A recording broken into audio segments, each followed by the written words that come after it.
This is Democracy Now!, democracynow.org, The War and Peace Report. I'm Amy Goodman in Los Angeles.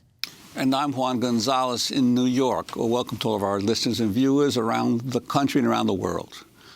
We turn now to a story that received widespread attention over the weekend.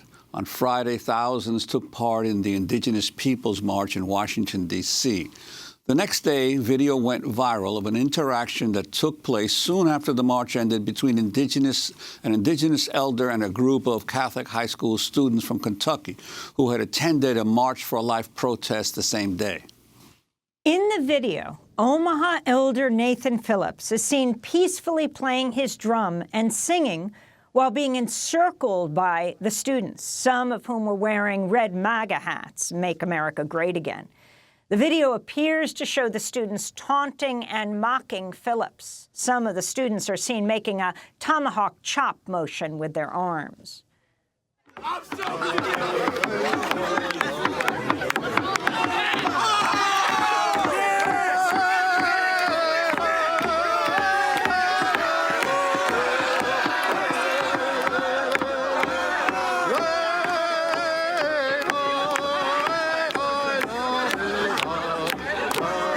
One student wearing a red MAGA hat is seen standing directly in front of Phillips while grinning and smirking.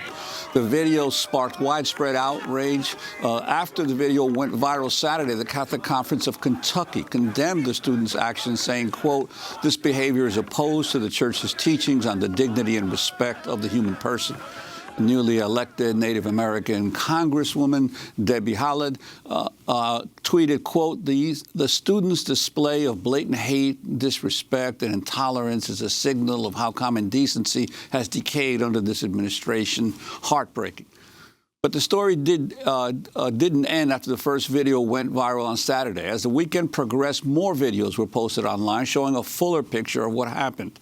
It was Nathan Phillips who first approached the students in an attempt to defuse a tense situation between the students and a small group of Black Hebrew Israelites who were screaming offensive statements at the group of students. Show Nathan Phillips was soon encircled by students after he approached them and was drumming.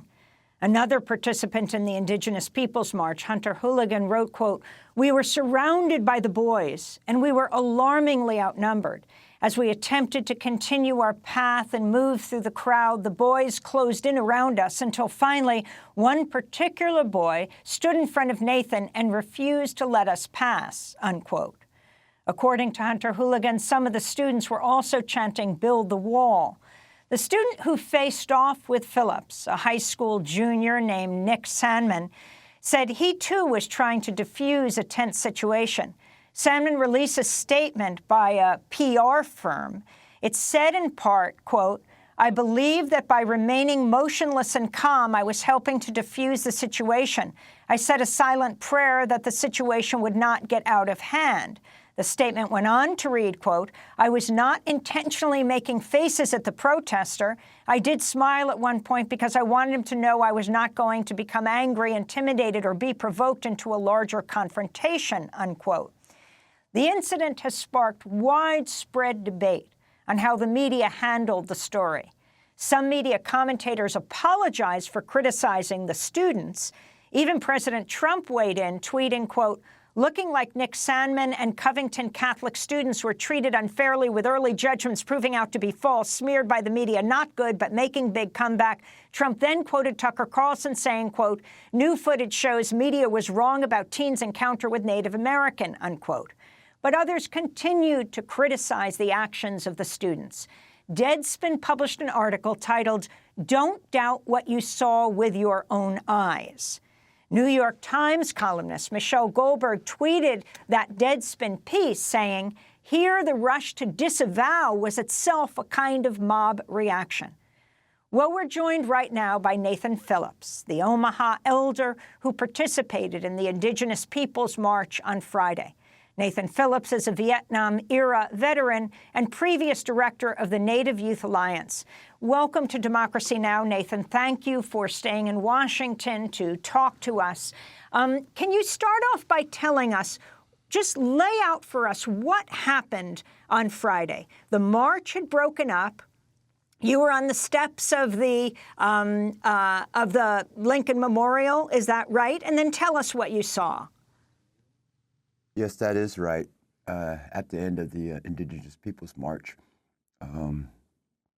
we had already been encountered with the Black Israelites. They showed up around 2 o'clock in the afternoon while we were still in our process of our rally on the steps. And they were hurling all kinds of insults and abuses at us, the Indigenous people.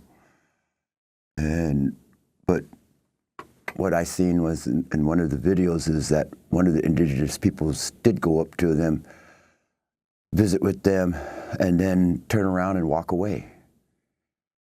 And then when the youth that were, done with the march, the protest that they were at, started coming through to go meet their bus, encountered the same Black Israelites and took a different route. And instead of responding to hate with love, they responded hate with hate. We thought there at the march that the best thing to do was to ignore the Black Israelites the best we could, and to pray for them, for their actions there on the mall. We really didn't understand that their presence there and harassing us, but we just went ahead on with our rally. Then things started escalating between the Black Israelites and the youth. The youth kept on encountering them, going away and coming back and encountering them again. And each time they came back with larger numbers until where it shows, where the video is, where there's, close to 200 of those young youth out there. And they got into a mob mentality. That's what a lot of other people have described it as. And Nathan, standing on the side. Yes. And Nathan Phillips, the Black Israelites, you're saying that there were at some point as many as 200 of the youth from Kentucky. The size of the group of the Black Israelites that you saw, and also why you decided then to try to come between them? When it got to about 200 youth and the screaming and the hollerings, and the images were the same images that I seen in pictures of youth, young white people surrounding a Black youth trying to eat at a counter. The same faces that were on the crowds of those youth at the D.C. was the same faces of the youth that were surrounding the young Black woman who was trying to get an education, and the scorns and the scowls that were on the pictures there. And the same pictures of when you see pictures of lynchings, the same faces on the folks that were doing the lynchings. That's what these young people's faces looked like. They were angry. They were. They got to a point where it was scary. Some folks came up to me. Some of our young Indigenous folks came up to me and said, "We got to do something." And when they said that, my first thought is that this isn't our fight. This ain't our business. We're here with a permit to do our event. But as things started getting worse and worse, there was a group that I found out last night that the mocking chant that they were doing apparently was supposed to be a haka. When I seen them out there doing that, that didn't look like no haka, but that's beside the point. The point is that the young man who led that was Mr. Sadman. He asked his teacher, "Can I lead this? Can I drown out those people?" And there's always only about 4 of those Black Israelites. They never got any larger, they got no smaller, but they didn't ever change their rhetoric, But this is America, freedom of speech, freedom of assembly, and freedom of religion. And that's what those Black Israelites were doing, just the same way as the West Barrow. Nathan, can you talk about what happened then as you came over and started drumming, you said, to diffuse the situation? and now you know this young man named Sandman standing in front of you and the group of students behind them.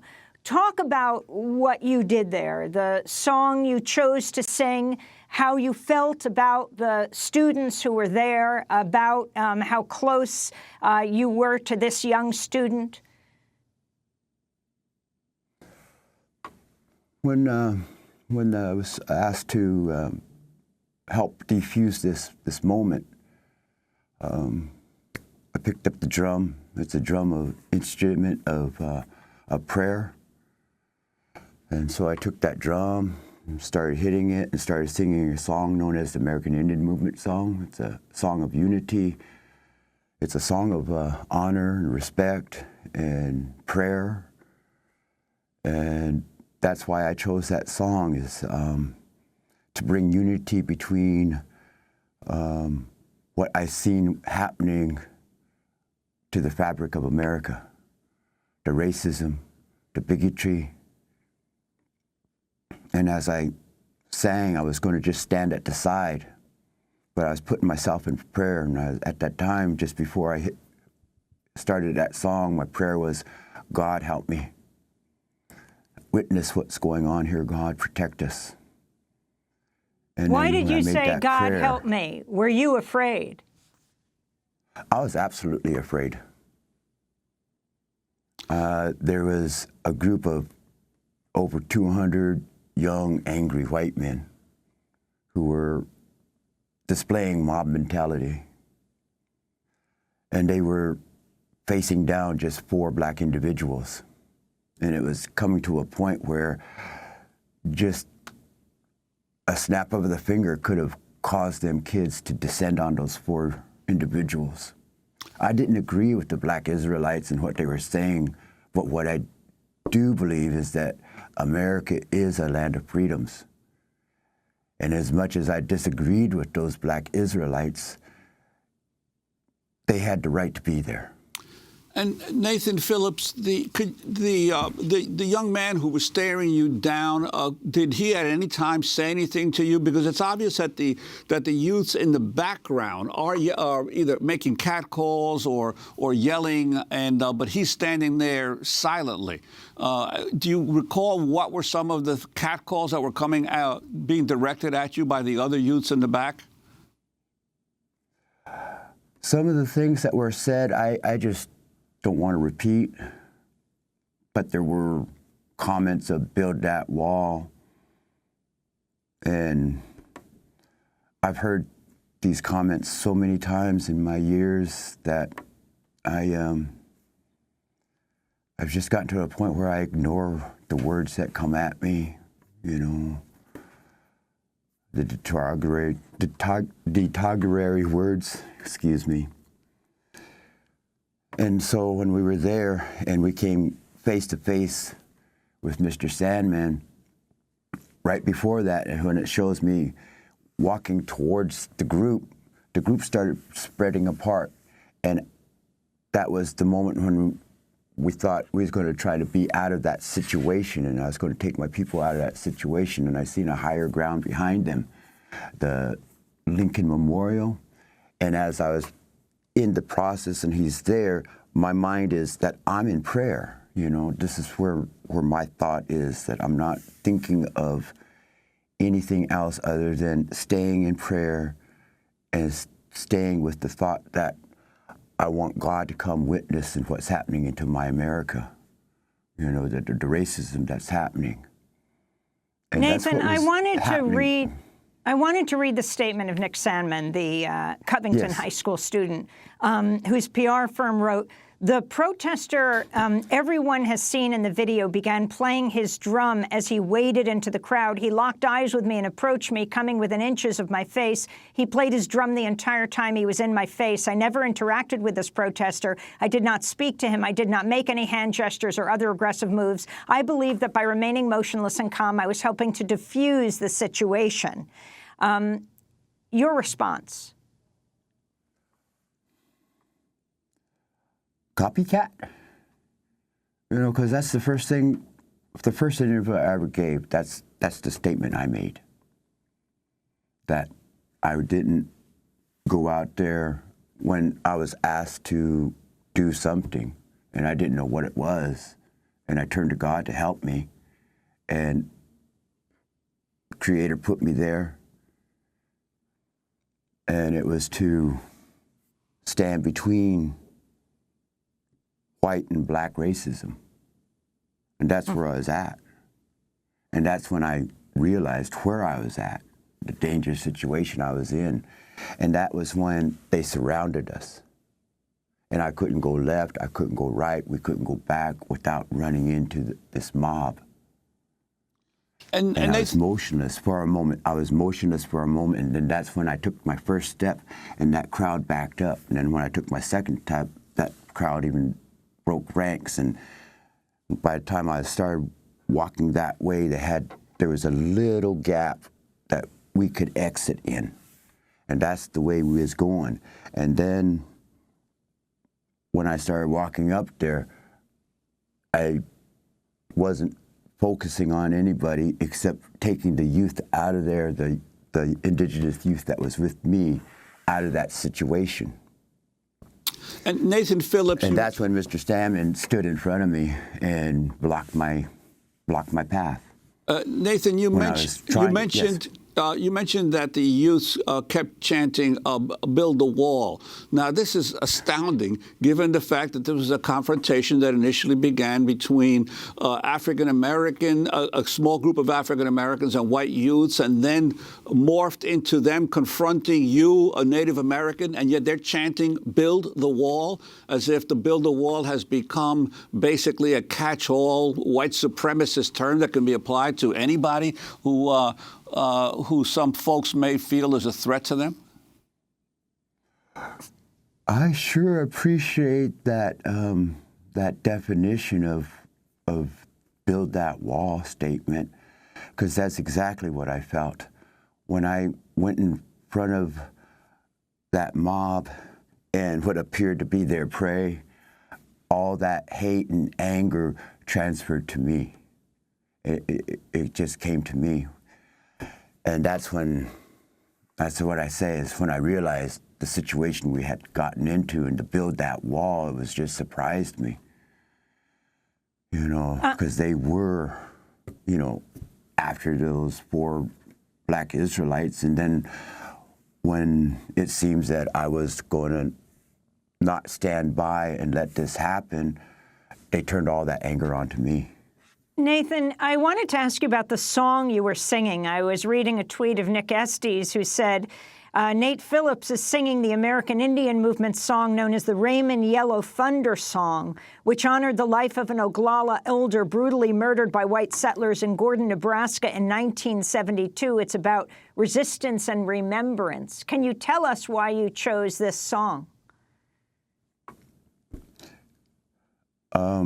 What I've been saying in the past, and is that when I put myself in front of that crowd and I sang that song, it was with that thought that somebody could have stood in front of that crowd that murdered Raymond Yellow Thunder. If somebody could have been there and said, this is wrong. If somebody could have been in front of Lieutenant Kelly at some time in his life and say, you're going down the wrong path. If somebody could have stood in front of the 7th Cavalry before Wounded Knee and said, this is wrong. Can you sing a little bit in front of them? Can you sing a little bit of it here? There's no words to this song. It just comes from the heart. And